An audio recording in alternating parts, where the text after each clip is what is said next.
wabarakatuh. Halo sahabat YouTube semua, kali ini saya akan membahas atau menguak mitos dalam memancing ikan mas. Mudah-mudahan pengalaman ini dapat membantu khususnya untuk para pemula.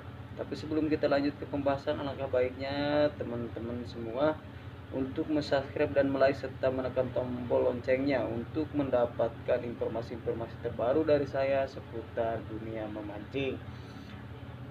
Oke teman-teman, kita langsung saja ke pembahasannya. Oke teman-teman, kita lanjut ke pembahasan ya. Di sini saya akan membahas yang pertama, apa yang harus kita lakukan setelah ikan mocel. Yang kedua, kita akan berbagi pengalaman atau membahas seputar mitos joran. Dan ketiga,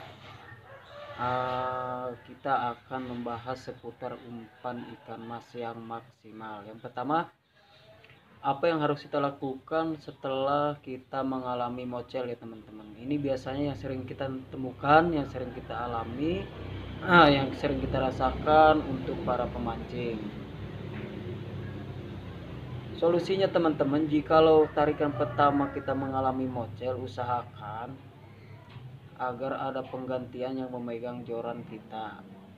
Kalau bahasa sayanya sih dikias ya teman. Kias itu adalah pertukaran kesialan-kesialan yang ada pada diri kita.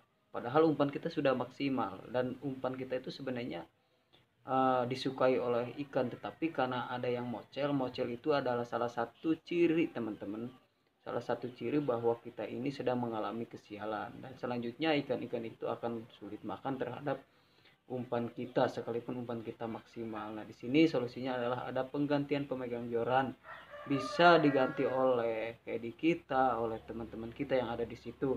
Untuk sementara saja, tidak sampai tuntas ya teman. Untuk sementara aja beberapa menit, atau misalkan usahakan tunggu dia sampai dapat ikan minimal satu lah. Lalu kita ganti lagi oleh kita. Nah, itu solusinya teman-teman. Karena apa? Karena mungkin di situ ada faktor kesialan-kesialan yang ada pada diri kita, bukan faktor umpan yang tidak dimakan oleh ikan mas. Yang jelas ikan itu sudah memakan umpan kita, cuma karena ada kesialan makanya kita terjadi mocel terhadap tarikan pertama yang kita alami. Oke teman-teman, itu adalah solusinya ya, solusi bagaimana menghadapi mocel di tarikan pertama. Yang kedua, saya akan membahas tentang mitos joran ya teman-teman. Joran juga sangat berpengaruh besar terhadap dunia memancing ya teman-teman. Sekalipun umpan kita maksimal, sekalipun kita sudah melakukan berbagai cara, kalau joran bandel itu tetap alhasil diboncos teman-teman. Joran itu ada pengaruhnya teman-teman, dan ada mitosnya sebenarnya teman-teman. Bahkan menurut sebagian mitos bahwa joran yang bagus itu yang ukurannya itu tidak genap teman-teman. Jadi tidak genap seperti 165 cm itu kan ganjil. Nah, itu yang bagus teman-teman. Jadi ada lebihnya. Jangan yang genap.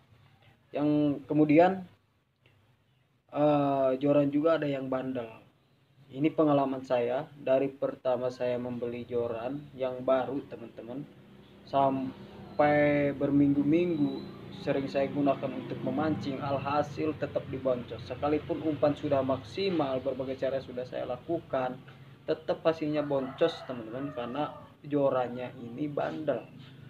Kemudian ada teman saya yang memberikan informasi atau memberikan pepatah kepada saya agar menghukum joran saya ini yang bandel.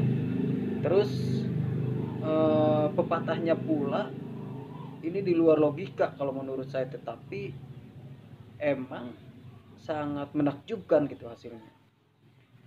Dia memberikan pepatah agar menghukum joran saya ini memasukkan ke dalam kandang ayam selama 3 hari 3 malam. Awalnya saya ragu untuk melakukan hal tersebut, karena kenapa demikian? Ini sangat di luar logika gitu. Mana mungkin joran dimasukkan ke kandang ayam yang tadinya bandel menjadi tidak bandel. Ini di luar logika antara dunia memancing dengan kandang ayam seperti itu teman-teman. Tetapi dengan ragu saya lakukan selama 3 hari 3 malam. saya berani melakukan karena ada kekecewaan setiap mancing saya selalu di jong.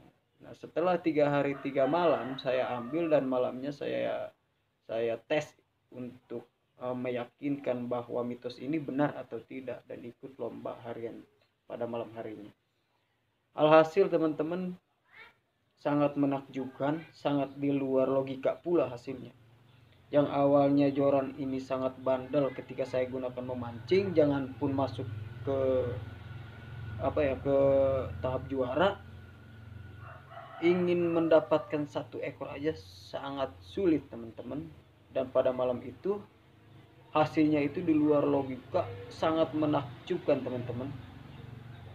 Saya ikut lomba pada malam harinya, kalau tidak salah dapat ikan itu 9 ekor, ada yang 4 teman-teman, seperti itu. Tetapi saya narik sampai 9 ekor dan masuk ke juara 1, pita terbanyak dan ikan terbanyak. Ini sangat menakjubkan teman-teman, memang di luar logika tapi sangat menakjubkan. Kedua harinya saya masih ragu apakah ini karena mitos atau karena keberuntungan, seperti itu. Kedua harinya kemudian saya ikut lagi mancing, hasilnya tetap sama teman-teman, tetap sama. Saya kedua harinya itu kalau tidak salah mendapatkan 8 ekor, pita masuk, terbanyak masuk, cuma tidak masuk ke 1, cuma masuk ke 2. Yang tadinya joran bandel, alhamdulillah dua kali berturut-turut. Yang pertama saya masuk ke juara 1, yang kedua masuk ke juara kedua. Tetap masih lomba harian teman-teman. Terus saya gunakan, saya masih ada keraguannya, masih ada keraguan di saya apakah ini mitos ini benar-benar terbukti atau misalkan hanya keberuntungan saja teman-teman. Dan ketiga harinya, keempat harinya saya coba lagi untuk ikut memancing, walaupun tidak masuk juara, tetapi hasil ikan yang kita tarik atau yang kita dapatkan itu bisa melebihi ikan yang diturunkan di kolam gitu teman-teman. Contoh soal seperti gini, turunan satu orang itu 1 kilo, tapi hasilnya saya bisa mendapatkan 1,5 kilo atau 2 kilo, seperti itu teman-teman.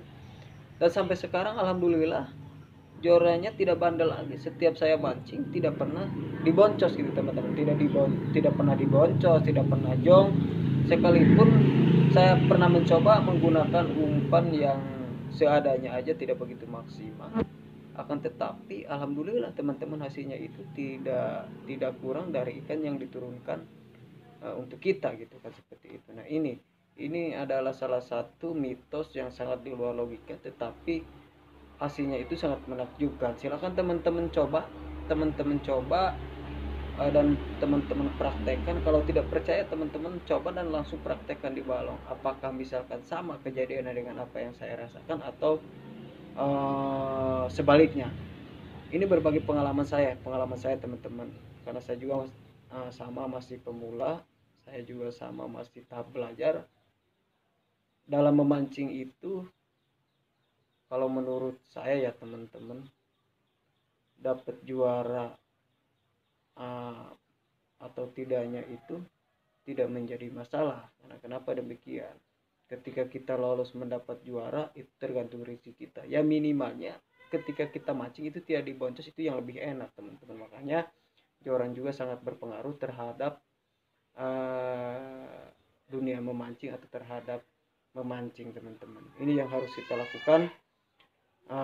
Berbagai cara, mungkin teman-teman juga sudah pada tahu lah mitos-mitos seputar joran, silahkan lakukan. Tapi saya hanya berbagi pengalaman bahwa mitos menghukum joran di kandang ayam selama 3 hari 3 malam inilah yang pernah saya lakukan dan hasilnya ini sangat menakjubkan, seperti itu teman-teman. Oke teman-teman, itu mengenai mitos pada joran ya teman-teman. Teman-teman, yang ketiga kita akan membahas mengenai umpan ikan mas. Saran saja dari saya kepada teman-teman pemancing semua, usahakan ketika kita mau pergi memancing menggunakan umpan semaksimal mungkin dengan resep yang kita punya. Kalau misalkan teman-teman tidak mempunyai resep untuk membuat umpan ikan mas ya, maksud saya umpan ikan mas, teman-teman bisa melihat di video saya sebelumnya. Di video saya sebelumnya saya membuat video tutorial cara membuat umpan ikan mas yang sangat mudah kalau menurut saya, dan bahannya itu mudah kita temukan di warung-warung umpan terdekat. Terus saran dari saya, ketika kita mau membuat umpan, teman-teman perlu perhatikan bahan-bahan yang akan kita gunakan. Biasanya bahan-bahan tersebut itu di stok lama ya, di stok lama dan disimpan sudah lama sehingga bau aromanya itu tidak sedap. Nah, itu sangat berpengaruh besar terhadap aroma umpan yang akan kita buat, dan perlu teman-teman perhatikan. Karena kenapa? Ikan mas itu sangat sensitif sebenarnya teman-teman, sensitif banget dengan aroma umpan yang akan dimakannya seperti itu. Jadi perlu kehati-hatian dalam membuat umpan ikan mas, terutama dari bahan-bahan biasanya sudah ada yang berbau apak, jangan dipaksakan dan jangan digunakan ya teman-teman, karena kemungkinan ikan mas itu tidak akan makan umpan kita. Ini saran dari saya kepada para pemula ya, para pemula berhati-hati dalam menggunakan esen juga ya teman-teman. Esen itu sebenarnya sangat bagus untuk menarik ikan, tetapi kalau misalkan takarannya tidak pas, kemungkinan bukan menarik ikan, justru ikan akan kabur di lapak kita. Ini perlu hati-hati. Kalau misalkan teman-teman tidak tahu cara penggunaannya, lebih baik teman-teman tanya dulu kepada yang sudah atau berpengalaman dalam menggunakan esen tersebut. Dalam memancing itu ada 3 hal yang perlu kita siapkan ya teman-teman. Yang pertama, kita harus menyiapkan diri kita, mental kita, rasa percaya diri kita itu sangat berpengaruh tinggi terhadap memancing. Yang kedua, kita harus siapkan peralatan-peralatan yang akan kita gunakan mancing, seperti joran atau misalkan kail pancingnya. Kita periksa dan kita cek apakah joran dan kail pancing kita ini kira-kira sudah maksimal atau belum. Yang ketiga, umpan ya teman-teman. Umpan ini berpengaruh besar terhadap memancing, terutama terhadap ikan mas seperti itu. Dan yang paling penting perlu teman-teman ketahui bahwa memancing itu sebenarnya, kalau menurut saya, 70% tergantung hoki dan rezeki kita. Ketika kita akan pergi memancing di contoh soal di lomba besar lah, di lomba besar, walaupun di lomba harian, yang pertama perlu kita siapkan, kita siap kalah, tetapi jangan siap dijong ya teman-teman, siap kalah, karena menang dan kalah itu tergantung rezeki kita. Oke teman-teman, itu saja dari saya, semoga bermanfaat untuk teman-teman semua, untuk kita semua. Doa dari saya untuk teman-teman semua, khususnya yang sering diboncos, kedepannya mudah-mudahan kita tidak lagi diboncos ya teman-teman, amin. Oke teman-teman, itu saja dari saya. Assalamualaikum warahmatullahi wabarakatuh.